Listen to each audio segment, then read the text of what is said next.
자,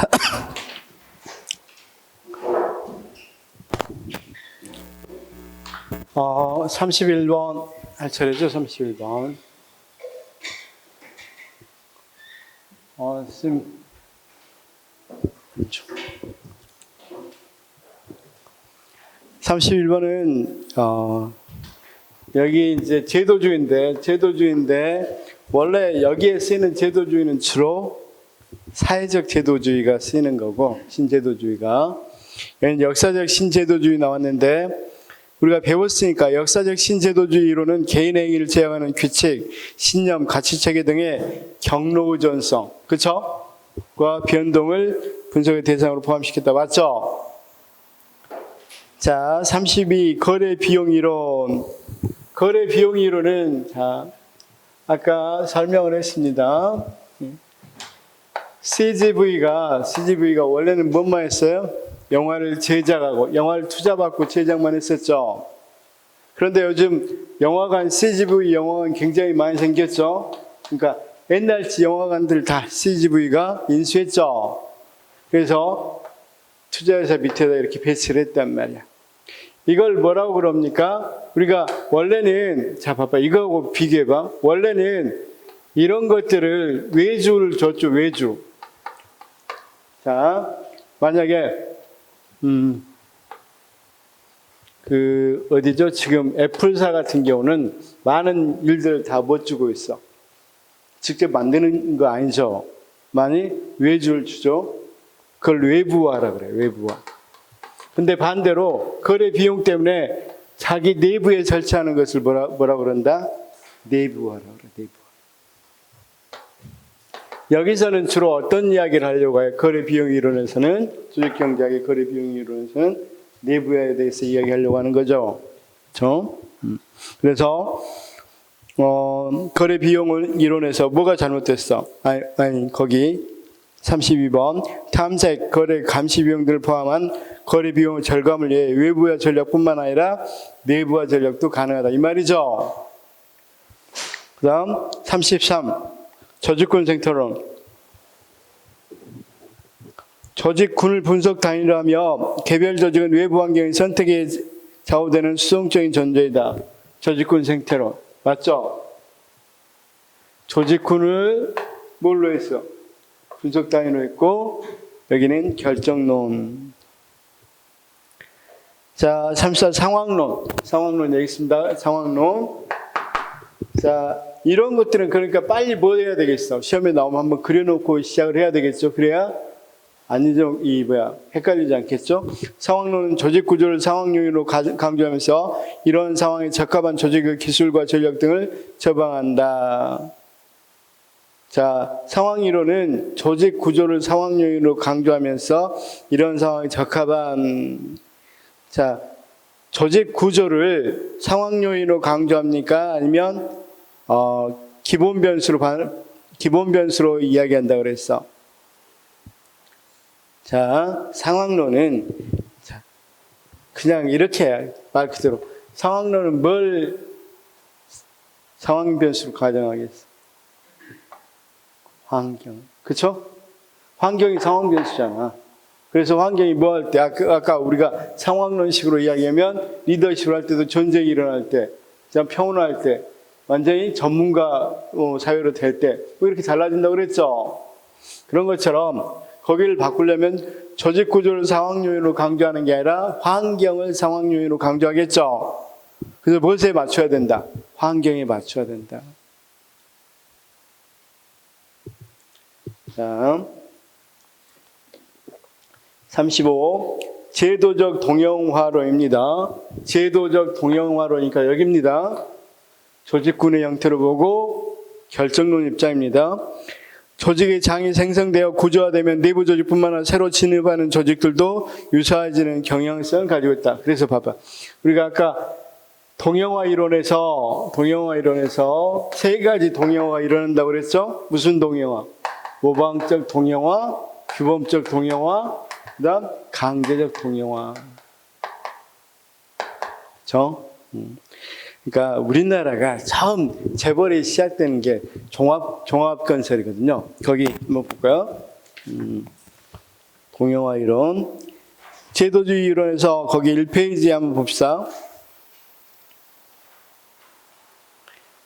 자, 특히 제도주의 접근에서 이게 사회주의적 신제도주의죠. 주로 1페이지 제일 밑에 있죠. 제도주의 이론.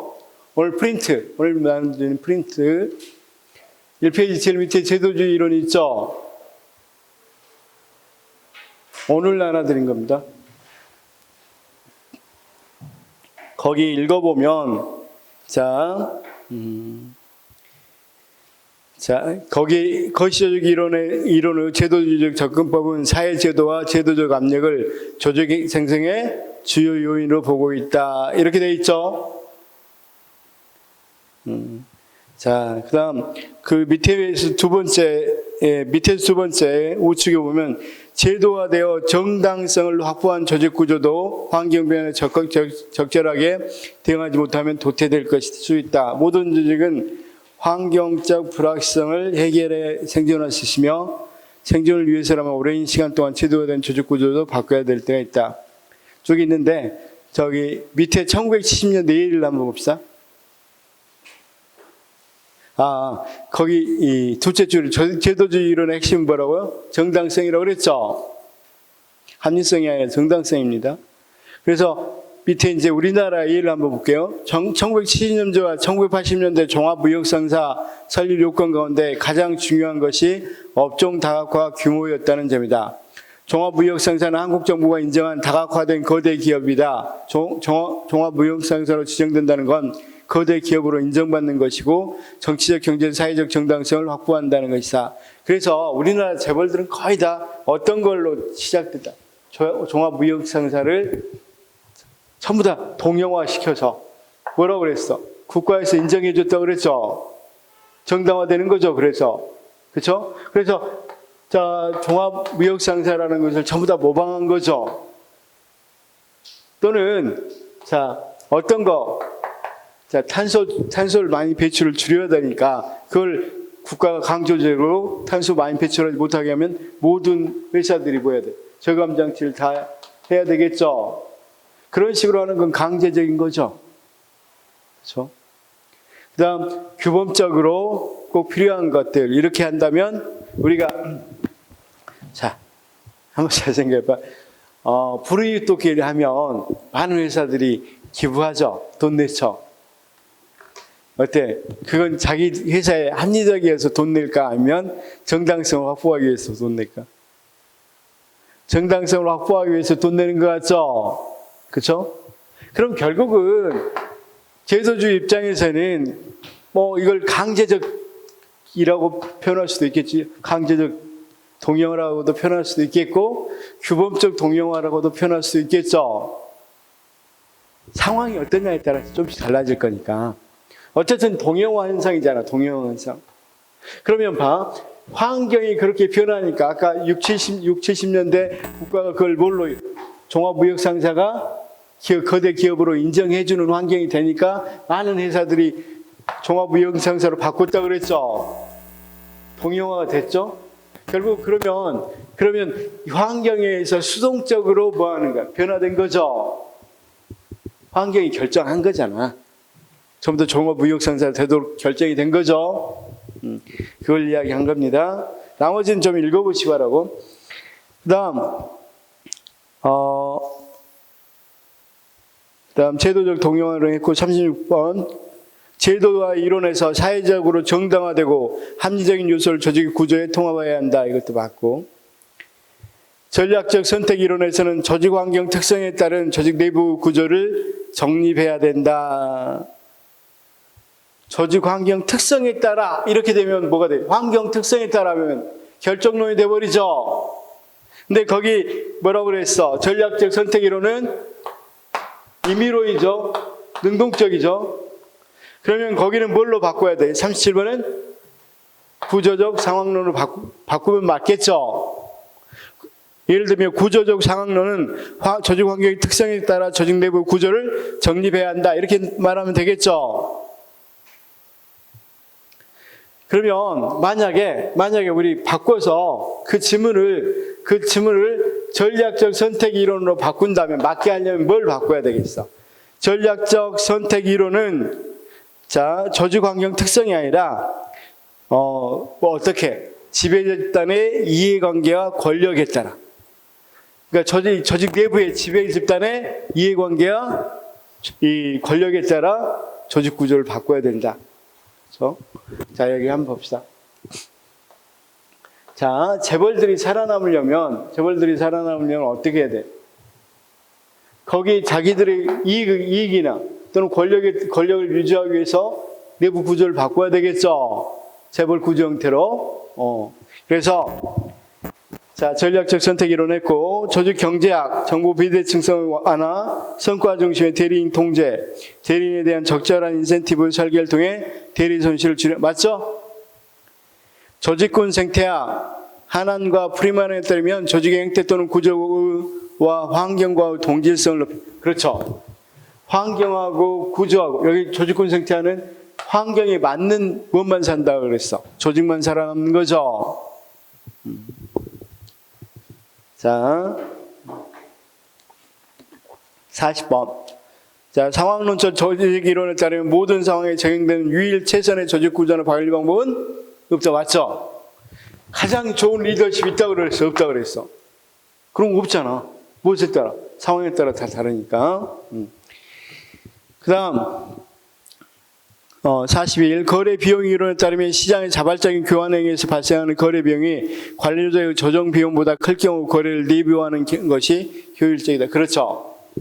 아까 CGV 이야기 해줬죠. 시장에서 뭐 하는 거, 이렇게 정보를 알아보는 데 드는 비용보다는 아예 자기가 밑에다 영화관을 사버리는 게, 영화관을 사서 내부화하는 것이 훨씬 좋을 때 내부화한다고 그랬죠. 자, 42는 주인 대리인 이론에 의하면 주인과 대리인 간의 정보 비대칭성으로 인해 대리인이 도덕적 해이와 주인의 역선택이 발생할 수 있다. 맞죠? 자, 여기 봐봐. 주인이 대리인의 정보를 몰라서 선택을 잘못하는 거. 좋은 선택을 하는 게 아니라 나쁜 선택을 하게 하는 거. 이를테면 우리가 아까 보험회사는 주인이 되겠죠? 그럼 가입하려는 사람은 대리인이 되겠죠. 그럴 때 건강한 사람을 많이 가입시켜야 선택해야 되겠죠. 근데 대부분은 어떤 사람들이 많이 지원하겠어? 좀 건강하지 못한 사람이겠죠. 그럴 때 선택하는 건 역선택이니까 주인의 역선택이죠. 이제 자, 봐봐. 가입했어. 좋아. 어떤 사람 A, B가 가입했는데 뭐 적당하다고 합시다. 그러면 가입했으니까 A, B 중에는 뭐 할 수 있겠어? 자기가 건강을 해치는 행위를 많이 할 수도 있겠죠. 어차피 가입했으니까. 그렇죠? 우리가 자동차 보험 같은 경우도 아무래도 우리가 보험 가입하면 조금 어떻게 하겠어요? 가입하지 않을 때보다 훨씬 조심성이 떨어지겠죠. 내가 사고 나고도 보험에서 처리해 줄 건데. 그래서 더 많은 행위를 하게 되면 대리인이 어떻게 되는가? 도덕적 해이를 하는 거죠. 자, 그래서 주인의 역선택, 대리인의 도덕적 해이, 이렇게 말이 맞죠? 43번. 자원 의존 이론에 따르면 조직은 환경으로부터 필요한 자원을 획득하기 위해서 환경이 피동적이라고 그랬습니까? 능동적이라고 그랬습니까? 능동적이라고 그랬죠? 자원 의존 이론. 능동적이라고 그랬죠? 자, 그래서 선생님 뭔만 알아도 거의 다 맞출 수 있겠어. 이게 이 표만 알아도 되겠죠. 조조 제공 구전자만 알아도 되겠죠. 자, 그다음 자 봅시다. 자, 거시조직 이론인 자원 의존 이론은 조직의 대외적 전략으로 합병, 적응적 흡수 등을 제시한다. 그렇죠? 그래서 이건 조금 조심해야 될 게, 자 봐. 이걸로 보면 여기가 미시고 여기가 거시죠. 개별 조직이고 뭐니까? 전체 조직군이니까. 그런데 아까 우리가 어떤 거, 과학적 관리론, 인간관계론 같이 완전히 폐쇄적, 조직 내부만 생각한다. 그러니까 과학적 관리론이나 인간관계론은 조직 내부만 생각한 거야. 환경은 전혀 생각 안 했다고. 그런 걸 따져보면 여기가 미시고 여기가 거시가 될 수도 있겠죠. 그러니까 이건 상대적이었어요. 여기는 상대적. 책마다 달라요. 미시적으로 표현한 책도 있고 거시적으로 표현한 책도 있어요. 근데 여기는 거시조직 이론 입장에서 나온 거죠. 그래서 그게 틀렸다고 하면 안 됩니다. 거시조직 이론인 자원 의존 이론은 조직의 대외적 전략으로 합병이나 적응적 흡수 등을 제시한다. 그렇죠? 자, 여기 한번 봅시다. 재벌들이 한참 해체 위기에 있었어. 그럴 때 어떤 전략들을 쓰던가요? 전략 선택 이론에서는 재벌들이 변호사 굉장히 이를테면 정관 변호사들 자기 조직에 넣어버리죠. 그러니까 쉽게 말해서 자, 상대방을 경쟁하겠다 그러면 합병을 해버리든가. 살아남기 위해서. 또는 뭐한다. 여기서 만약에 재판받으려고 그럴 때 재벌들 재판받으려고 그러면 어떻게? 자기 법무팀으로 유명한 변호사들 또는 그러니까 전직 검사 출신, 전직 판사 출신들을 많이 흡수해버리죠. 그래서 살아남는 거잖아. 그래서 그런 것들을 뭐라고 이야기한다. 거기 같이 합병 또는 적응적 흡수 이런 말을 쓴단 말이에요. 외부적으로는. 대외적 전략으로. 그래서 이건 조금 깊이 있어서 안 하려고 그러는데 여기 한번 봐봐요. 다시 20페이지 보시면 이 사람들은 전략을 쓴다고 그랬죠. 자 봅시다. 20페이지 보면 이 전략적 선택 이론 밑에 전략에는 대내적 전략과 대외적 전략이 있죠. 20페이지 제일 밑에 대내적 전략, 21페이지 대외적 전략 이렇게 되어 있죠. 그러면 뭐 한단 말이야? 이들이 살아남기 위해서 대내적으로 내치해보거나 분류하거나 이런 것들을 쓴단 말이야. 형평화를 쓰거나 비축을 쓰거나. 그렇죠? 자, 그 다음 대내적으로는 경쟁, 계약, 합병, 흡수, 권위를 부리거나 광고하거나 이런 것들을 쓴다고. 무슨 말인지 알겠죠? 자, 45. 다 조율해서. 자, 거시조직 이론인 구조적 상황 이론에서는 조직 설계를 최선의 방법은 조직이 관계하는 환경의 특성에 달려있다고 주장한다. 맞죠? 그 다음 46. 조직군 생태학 이론은 환경의 능동적, 조직군 생태학은 수동적이라고 그랬죠? 자, 그 다음 거시조직 이론인 전략적 선택이라는 조직구조를 설계할 때 아까 의사결정자가 대외적 전략을 쓴다고 그랬죠. 그래서 의사결정자의 역할을 강조한다. 맞고. 자, 주인 대리인 이론에서 주인과 대리인이 모두를 자신의 효용을 극도화시키는 합리적 인간으로 가정하며 여기까지는 뭡니까? 합리적으로 행동하려고 한다는 거 맞죠?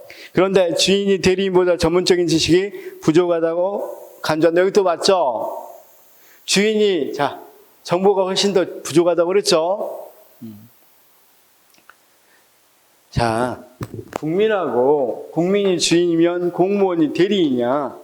그러면 우리가 이 공공 서비스를 제공하는데 누가 전문적 지식이 많아? 공무원이 훨씬 많겠잖아. 자, 그 다음 49. 주인 대리인 이론에서 주인이 대리인을 통제하고 감시하는 데 발생하는 비용을 거래 비용이라고 한다. 맞죠? 주인 대리인 이론에서 대리인에 의한 도덕적 해이는 대리인에 직pan 성과급이 거래 비용보다 클 때 나타나겠어? 적을 때 나타나겠어? 성과급을 적게 줄 때 나타나겠죠? 그렇죠? 성과급을 많이 주면 당연히 도덕적이 안 할 거 아니야. 주인 대리인 이론에서 주인과 대리인 간의 정보 비대칭성으로 인해 역선택이 발생한다. 맞고. 52. 윌리엄슨이 주장하는 거래 비용 이론은 거시조직 이론의 분류상 결정론에 해당하므로 조직의 행동은 환경에 대한 종속 변수로 본다. 우리가 조직 경제학은 뭐였어? 결정론 맞죠? 자, 그 다음 53. 왜 윌리엄슨이 주장하는 거래 비용 이론은 거래 비용 외부화가 아니라 내부화. 그 다음 윌리엄슨이 주장하는 거래 비용 이론은 내부 조정 비용이 거래 비용보다 작을 때 조직 통폐합이나 내부 조직과 효과 맞죠? 윌리엄슨 거래 비용 이론에서 계층제가 시장보다 효율적이라고 주장한 근거 중 하나를 계층제가 정적, 영속적 의사결정을 용이하게 하여 인간의 제한된 합리성을 완화시키기 때문이라고 본다. 그쵸? 이게 뭐냐면 인간은 완전한 지식을 얻을 수 있어 없어? 아까 CGV는 영화관들이 할지 안 할지 모르잖아. 그런데 내부에다 자기 회사에다가 둬버리면 뭐해? 당연히 정보를 잘 알 수 있겠죠. 그래서 그런 말입니다. 55. 56. 거시조직 이론에서 거래 비용 이론은 거래 비용이 높아지면 기업 내 유계조직 설립이 줄어든다고. 말이 안 되죠. 거래 비용이 높아지면 우리가 CGV가 영화관 같은 걸 상영할지 그런 데 대한 비용이 높아지면 내부화해버린다고 그랬죠. 그렇죠? 그럼 유계조직이 설립이 늘어나겠죠. 57. 거시조직이라서 조직군 생태학 이론은 사회 생태학에 근거해서 유리한 환경을 형성하려는 조직의 적극적 노력에 초점. 그건 공동체 생태학을 그래서 자 이제 봅시다. 이건 자연의 아까에서 자연의 생태학 이론에 입각해 있다고 그랬죠. 이건 사회적 생태학 이론에 입각해 있어. 우리 인간들이 어때? 잘 환경을 잘 뭐해서 적응하고 선택해서 이렇게 잘 살게 된 거죠. 인간 부류가. 그런 것에 더 중점을 두는 게 보다 공동체 생태학 이론이에요. 그래서 공동체 생태학 이론은 환경에 대해서 능동적이죠. 그 다음 58. 거시조직 이론에서 구조적 상황 이론은 자원을 획득하고 유지할 수 있는 능력을 조직 생존의 핵심 요인으로 파악된다. 선생님, 구조적 상황 이론은 그거 아니라고 그랬죠? 결정론이죠. 따라서 구조적 상황 이론이 아닙니다. 이건 바꾼다면 구조적 상황 이론이 아니라 자원 의존 이론입니다. 59. 거시조직 이론에서 전략적 선택, 자원 의존, 공동체 생태학 이론은 임의론적 관점을 채택한 맞죠? 정보기관 시민을 여기는 좀 아닙니다. 쌤. 60, 61, 62, 63은 조금 이따 다시 하겠습니다. 64 보겠습니다. 구조적 상황 이론에서는 조직이 처해 있는 상황이 다르면 효과적인 조직 설계 및 방법도 달라져야 한다고 맞죠? 전략적 선택 이론, 자원 의존 이론, 공동체 생태학 이론, 임의론적 관점을 맞고 조직군 생태학 이론에서는 조직 변화는 조직적 분단에 의해서만 정단적 분석에 의해서만 가능하다고 전전. 이게 무슨 말이냐면 쌤, 다윈의 진화론은 어떻게 봐야 돼? 어떻게 진화했는지 쭉 이렇게 연도별로 쭉 봐야 되겠죠. 다시 우리가 뭐 이 새의 불이라든가 또는 뭐다 이 기린이 목이 길어진 것을 보려면 어떻게 해야 됩니까? 횡단적으로 볼 수 없잖아. 옛날에 어떻고 지금은 어떻고 이런 식으로 쭉 봐야 되겠죠. 그래서 종단적이다. 그걸 종단적 연구라고 합니다. 그러면 이렇게 연구하는 거야, 쌤. 만약에 우리나라를 연구할 때 이를테면 1950년대, 1960년대, 1970년대 이렇게 연구하면 무슨 연구가 있어? 종단적. 자, 1970년대 30대, 40대, 50대, 60대 이렇게 쭉 여기서 이렇게 알아보는 것은 뭐라? 횡단적. 그렇죠? 그래서 자, 종단적 연구가 뭔지 알아보면 될 것 같고 67번 자원 의존은 조직의 생존과 발전에 필요한 자원을 환경에 의존하기 때문에 조직의 환경과 관계에서 비동적입니까? 능동적입니까? 능동적. 공동체 생태학 이론에서는 조직의 내적 논리를 강조한다. 이건 뭔 말이냐면 공동체 생태학 이론은 이런 거야, 이런 거. 조직 내부 내적 논리보다는 어떤 거야? 개별 조직 하나하나가 아니라 서로 간에 모여서 연대해서 극복했다고 그랬죠. 그래서 조직 간의 공동 전략, 조직 간의 공동 전략을 강조한다. 조직 간의 공동 전략을 강조합니다. 자원 의존 이론은 환경이 피동적인, 자원 의존 이론은 환경이 피동적이지 않다고 그랬죠. 능동적이라고 그랬죠. 자, 구조적 상황 이론은 환경이 적용하는 조직의 구조 설계를 강조하고, 71. 조직군 생태학 이론은 조직의 주도적 선택. 조직군 생태학은 조직의 주도적이 아니라 수동적이라고 그랬죠. 자, 그 다음 제도적 동형화는 서로 상이한 환경이나 장애 존재하는 조직, 상이합니까? 유사하다 그랬어. 유사한 환경이나 장애 존재하는 조직들의 구조가 닮아간다고 그랬죠. 아까 우리 지금 탄소를 줄여야 되는 환경이잖아. 아까는 신자유 환경이잖아. 그런 환경이 유사할 때 닮아간다고 그랬습니다. 그래서 거기 틀린 말은 상이한이 틀렸습니다. 13. 제도적 동형화는 작은 정부 추진 등 신공공 관련에 따른 정부개혁 노력은 제도적 동형화의 일환으로 볼 수 있겠죠. 제도적 동형화는 자체 대안을 갖지 못하는 불확실한 상태에 처한 조직의 선택 결과로 동형화가 나타날 수도 있고, 제도적 동형화는 조직의 특정 분야의 전문가나 전문가 집단의 기준을 수용하면서 제도적 동형화, 이때 이렇게 제도적 동형화를 규범적 제도적 동형화라고 그래요.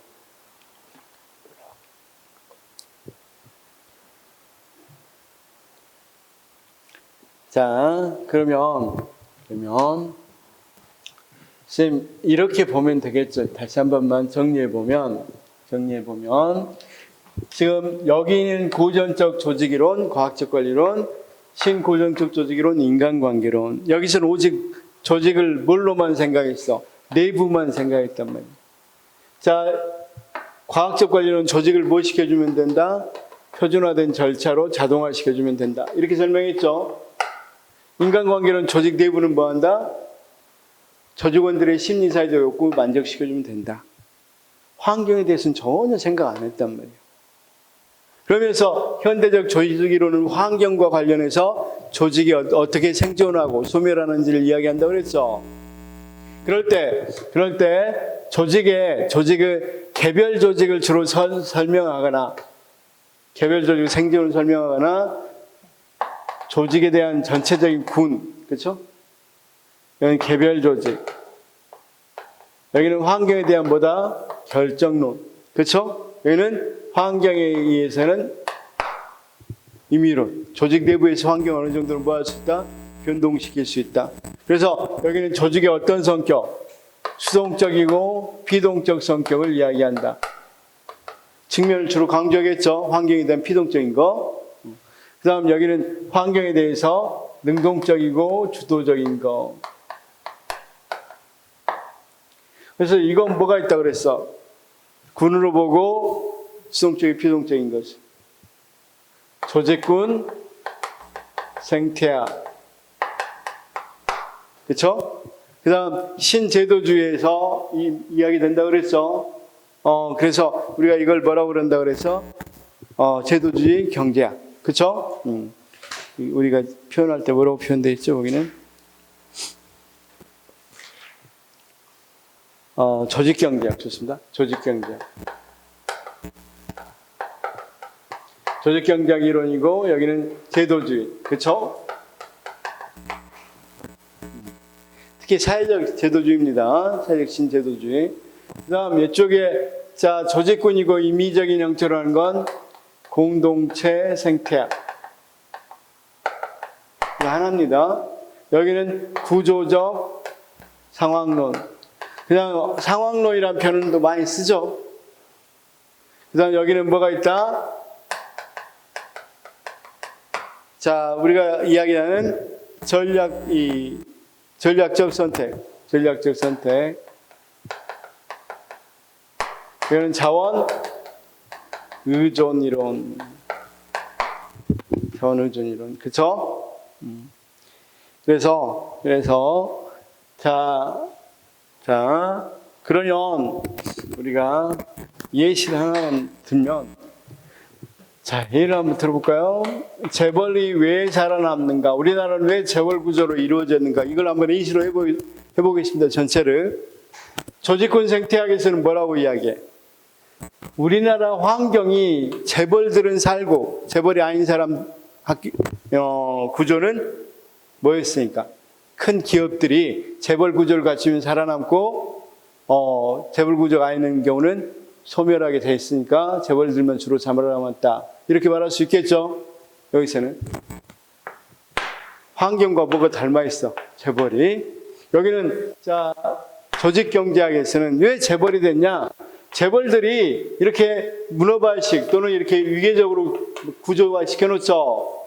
이를테면 현대가 여러분 알다시피 어떤 거? 타이어에 들어가는 휠 이런 거 다 뭡니까? 이렇게 위계화 시켜놓죠. 자동차를 만들려고 이렇게 다 문어발식으로 확장하잖아. 이런 이유는 자 현대 입장에서는 타이어를 얼마나 생산할지, 타이어 생산하는데 우리한테 줄지, 다른 데 팔지 모르죠. 거기에 들어간 비용이 거래 비용인데, 이 밑에다 이렇게 위계화 시켜놓으면, 내부화 시켜놓으면 비용이 적게 들기 때문에 이런 구조를 택하고 이렇게 되다 보니까 소위 재벌 형태가 생긴 거죠. 그 다음, 제도주의 이론은 뭐다? 사회적 제도주의. 사실은, 저기 봅시다. 종합무역상사라 그래서 종합무역상사가 거대 기업으로 인정을 받게 되니까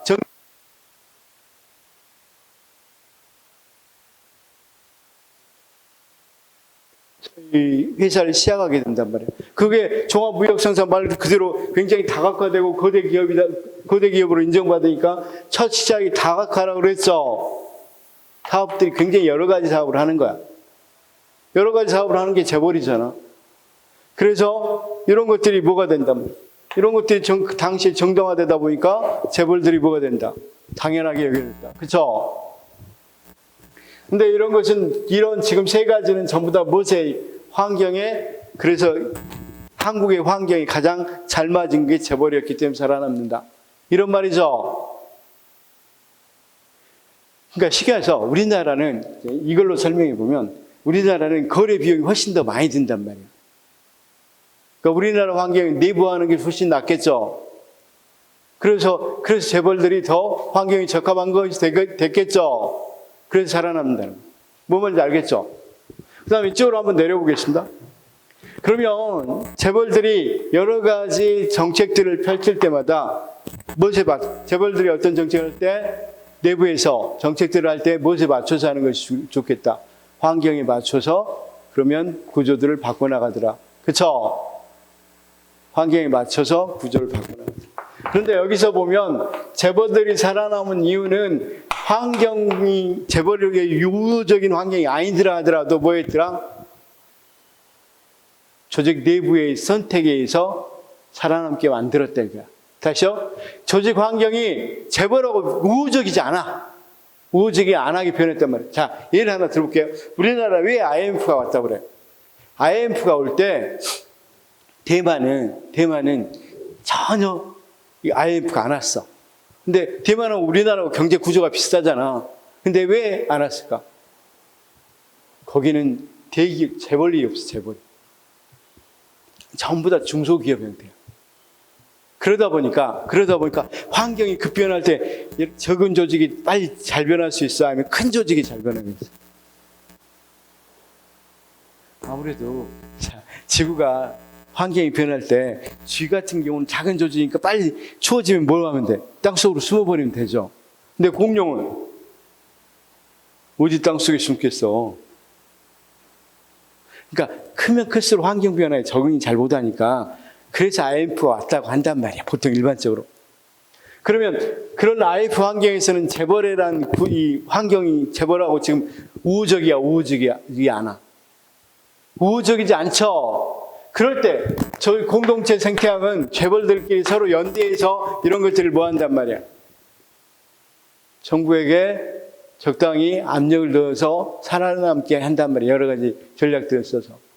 그렇죠? 또는 재벌들끼리 구조를 변화시켜서. 선택에서. 그 다음, 전략적 선택이론은, 자, 아까 이야기했다시피, 재벌들에게 뭐 한단 말이야. 맞지 않으니까, 여러 가지 전략을 쓴다. 대내 전략, 대외 전략들을 쓴단 말이야. 그래서 잡아요. 여기 재경부 장관이 여기 이제 그만뒀어. 그럼 그 사람 빨리 뭐해? 자기 이사로 들어보내. 그러면 생각해봐. 전직 자기가 모셨던 사람이 장관이야? 그럼 차관이 장관이 됐다고 생각해봐. 뭐 국장이 장관 됐다고 생각해봐. 이 사람 여기 있는데 함부로 말할 수 있겠어? 또는 정보가 이쪽으로 많이 흘러가겠어? 안 되겠어? 그럼 이 나름대로 살기 위한 선택들을 많이 할 수 있겠어? 이런 게 적응적 흡수라고 그랬죠. 그 다음, 자원의존 이론에서는, 좋아. 환경이 좋았어. 재벌의 비우호적이야. 그래, 좋아. 그럼 나는 분리하겠다. 사업을 분리하겠다 해놓고는 삼성이 뭘 만들었어? 전략기획팀 만들어버렸죠. 그래서 그걸 통해서 뭐 했어? 분리해놓고도 다 지배하고 있었죠. 이게 자원의존 이론이란 말이야. 그러면 좋아. 쌤, 제가 비유한 걸 잘 모른다 하더라도, 이해가 좀 안 된다 하더라도 외워버리면 되겠죠? 외워버리면 되겠다. 자, 혹시 질문? 그래서 조조, 제공, 구전자 이렇게 외우시면 되겠죠? 조조, 제공, 구전자. 조직군으로 외우고, 개별 조직 외우고. 그렇죠? 그럴 때 특히 공전자는 뭐가 돼? 공전자는 임의로입니다. 조조, 제공, 구전자 외우고 공전자는 뭐다? 임의론이다.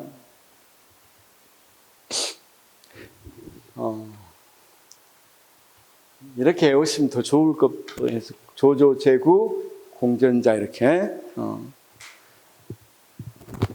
자, 어떤 게 더 나을 것 같아? 시험 문제는 거의 대부분 뭘 물어봅니까? 결정론이냐, 임의론이냐 이걸 물어보죠. 그래서 조직이 능동적이냐, 수동적, 비동적 이걸 물어보죠. 그러니까 이렇게 외웠으면 더 좋을 뻔했어. 조조, 제구, 공전자. 그렇죠. 조조가 제공해서 구해준 것은 뭐다? 공전자다. 이렇게 외웠으면 더 좋았을걸.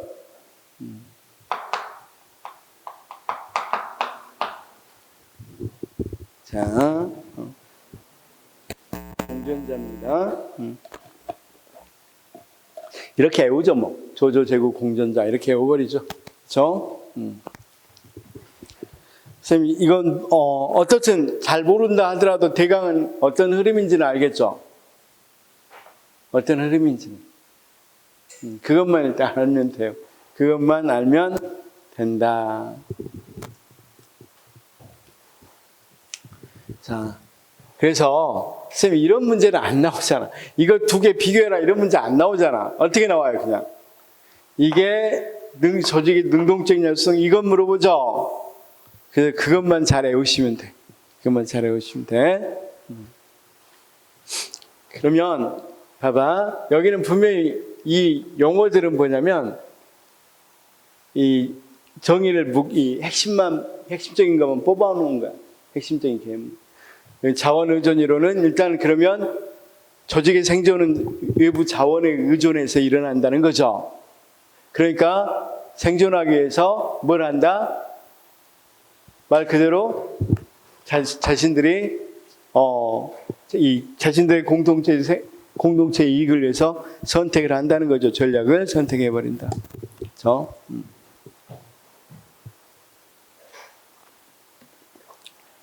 혹시 질문이 있어? 질문? 어려워요?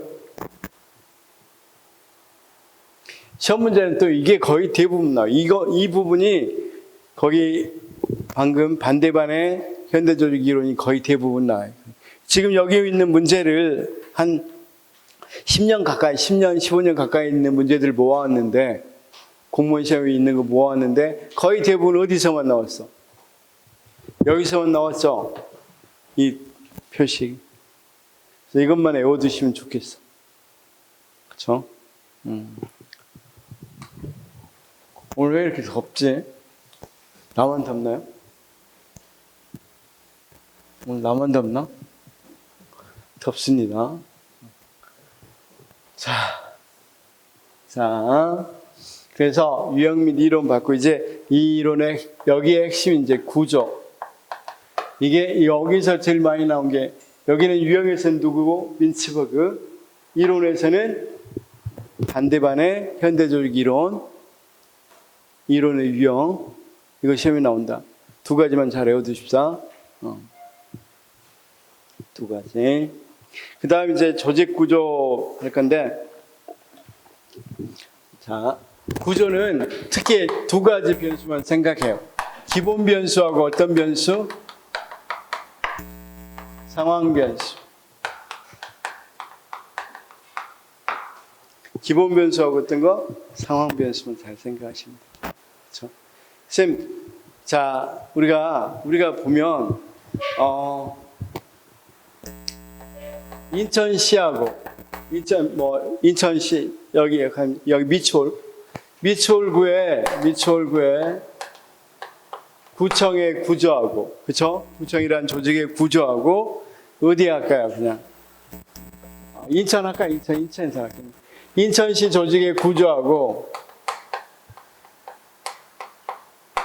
어디하고 할까? 뭐 삼성의 조직 구조를 한다든가, 그렇죠? 또는 여기 인천시는 SSG니까, 그렇죠? 야구단이 SSG잖아. 아니야? 맞죠? 인천시 야구단. 아니, 그러니까 인천시를 연고지로 둔 야구단. SS 몰라요? 나만 알았나? SSG. SSG가 처음에는 뭐였어요? SSG 앞에 어디였었죠? 야구단. 관심 없어요? 쌤 혹시 뭐 LG나 두산 팬이세요? 아, 야구에 관심 없구나. 쌤들 야구에 관심 없구나. 축구 그럼? 넘어갑시다 그냥. 그쵸? 어쨌든 좋아. 야구 관심 없으니까 여기 삼성 할게요. 삼성. 이럴 때 이런 조직 구조가 결정하는 게 어떤 거야, 쌤? 또는 삼성 하면 좀 그러니까 우리가 친목회 한번 해볼까요? 친목회? 그래서 야구에 관심 없으니까 축구 혹시 조기 축구 하십니까? 조기 축구 하시는 분? 조기 축구 안 하세요? 우리 쌤도 안 하시고. 좋습니다. 그냥 조기 축구 해봅시다. 조기 축구. 여기도 조직이니까 뭐가 있어? 구조가 있겠죠? 그럴 때 이들 구조를 볼 때 세 가지 기본 변수가 있단 말이에요. 어떻게 할 거냐? 조직 축구회를 쌤 공식성에서 공식성 있게 하겠어? 아니면 뭐 비공식적으로 많이 하겠어? 조기 축구회는. 그리고 변동사고 많고 그러는데 공식적으로 할 필요 없죠? 거의. 그쵸? 그런데 만약에 인천시 조직 구조는 훨씬 더 공식성이 높아야 되겠죠? 공무원 공직 구조다 보니까. 그쵸? 자, 공식성. 그 다음, 거기 직권화되는가, 분권화되느냐. 직권화, 분권화, 뭐 이런 것들 할 때 이 구조를 만들 때는 어때? 이 구조에 비해서. 공식성도 좀 있어야 되고, 어느 정도, 물론, 분권화도 있겠지만, 어느 정도 행정조직이다 보니까, 직권화돼 있어야 되겠죠? 그 다음, 너 어떤 조직이 더 복잡할 것 같아? 어떤 조직이 더 분업화돼 있을 것 같아? 여기 조직이 얼마나 분업해. 그렇죠? 그러면 방금 본 것처럼 공식성, 직권화, 복잡성은 어떤 거다? 기본 구조란 말이에요, 조직에. 조직이 어떻게 생겼냐 했을 때. 그렇죠? 자, 사람이 어떻게 생겼냐 이야기할 때 쌤도 어떻게 보통 나눌 수 있겠어? 사람의 인성을 생각하면 여러 가지 보통 기본 구조가 있겠죠? 그런 거하고 똑같단 말이에요. 기본 구조. 기본 구조. 그걸 뭘로 본다? 공식성하고, 그 다음, 직권이냐, 분권이냐, 직권성. 그쵸? 이게 대비되는 건 분권성이겠죠? 그 다음, 얼마나 분화돼서 있느냐, 복잡성. 그쵸? 그럼 상황 변수는 뭐냐? 자, 여러분, 규모에 따라서 규모에 따라서 공식 집권 방향성이 변하겠어, 안 변하겠어? 작은 조직이 점차 커지면 커질수록 공식성은 어떻게 되겠어? 적은 조직보다 큰 조직이 되면 될수록 더 공식적이 되겠죠. 그 다음 집권성은 어떻게 되겠어? 아무래도 큰 것을 한 곳에도 정할 수 없으니까 많이 분권화 되겠죠. 그럼 규모에 따라서 봐. 이건 뒤에 우리 요약집에 다 나와 있어. 집권성은 뭐가 되겠어? 규모가 커지면 공식성은 규모가 크면 커질수록 플러스 되겠어, 마이너스 되겠어? 그냥 편하게 몇 페이지 좀 보시면 되냐면 105페이지 한번 볼까요?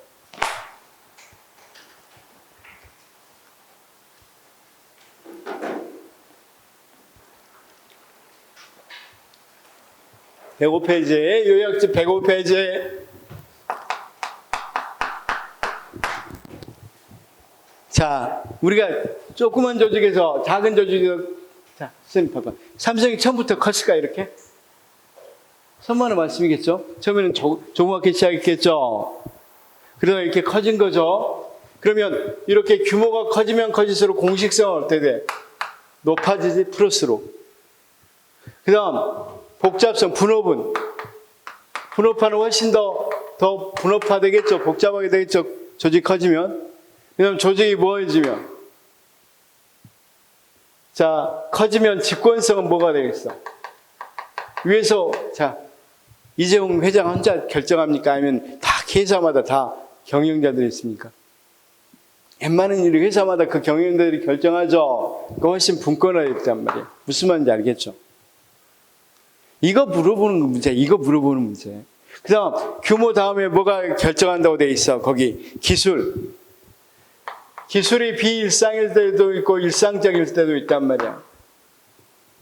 기술이 비일상적이란 말은, 우리가 일상적인 기술 같은 거 어때? 컨베이어 시스템으로 만들어내는 기술 같은 건 거의 일상적이죠? 좀 단순하고 정형화돼 있죠? 이런 것들이 일상적인 기술이에요, 일상적인 기술. 비일상적인 기술은 우리가 의술을 팽한다든가 이런 거 어때? 완전히 표준화시켜서 할 수 있어, 없어? 그걸 표준화시켜서 하기는 너무 어렵잖아. 그걸 일상적인 기술이라고 합니다. 일상적인 기술이면 기술일수록 뭐가 되겠어요? 거기 보니까. 먼저 복잡성, 집권성은 어떻게 돼? 아니, 공식성은. 공식성은 당연히 일상적이면 표준화시킬 수 있으니까 플러스 되겠죠?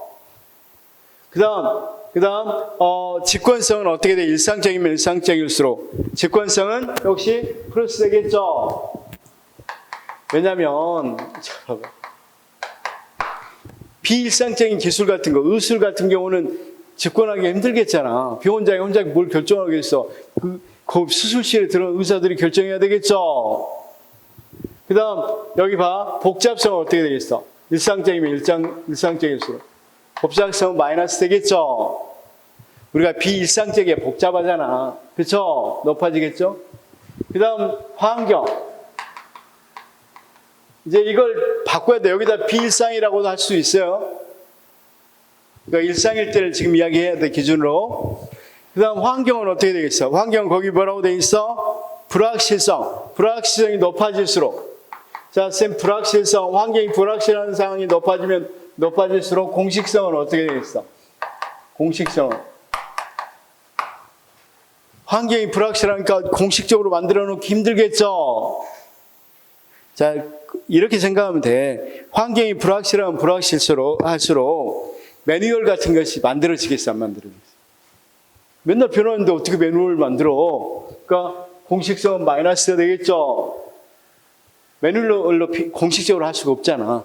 그 다음, 집권성은 불확실하면 불확실할수록 역시 분권화해야 되겠죠. 각각에서 결정해야 빨리빨리 결정하겠죠? 불확실한 상황에서. 그 다음, 복잡성은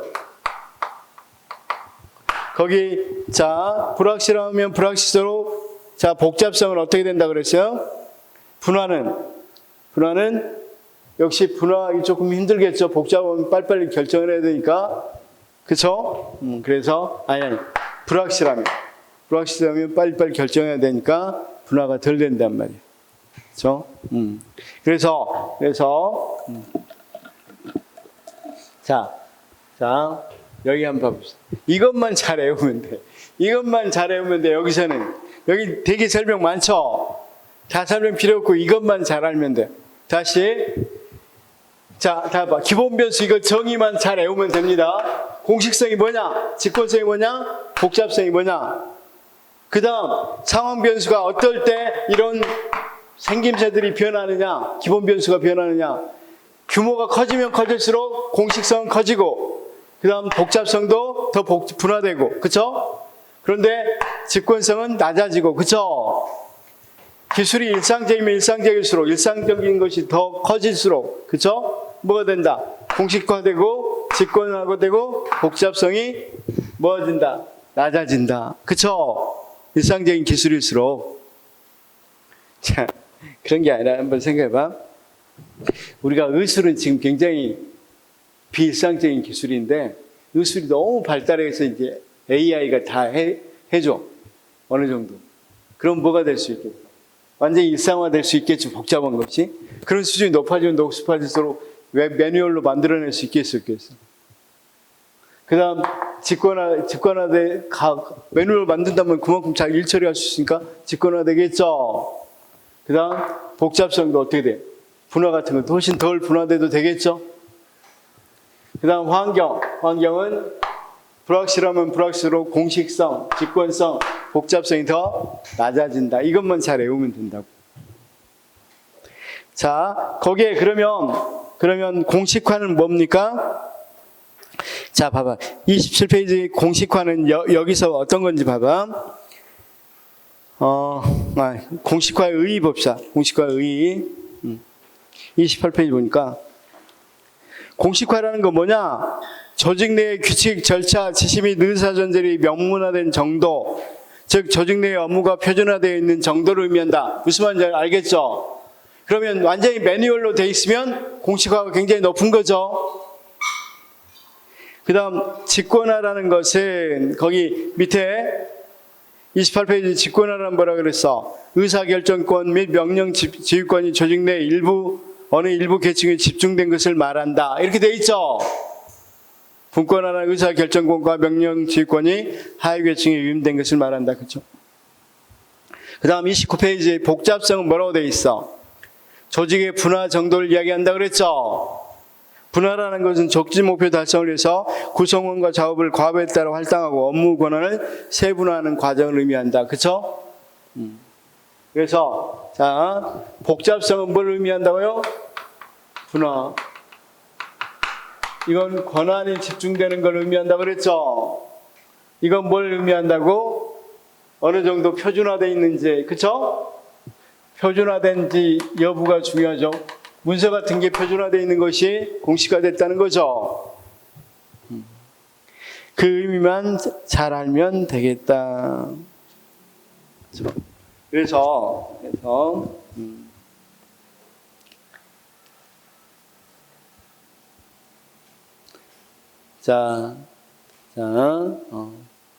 쌤 39페이지 조금만 이거 한번 연습합시다. 39페이지 1번. 쉬는 시간 됐나? 그냥 해버립시다. 10분 빨리 끝내드릴게. 그러면 10분 쉬고 할까요?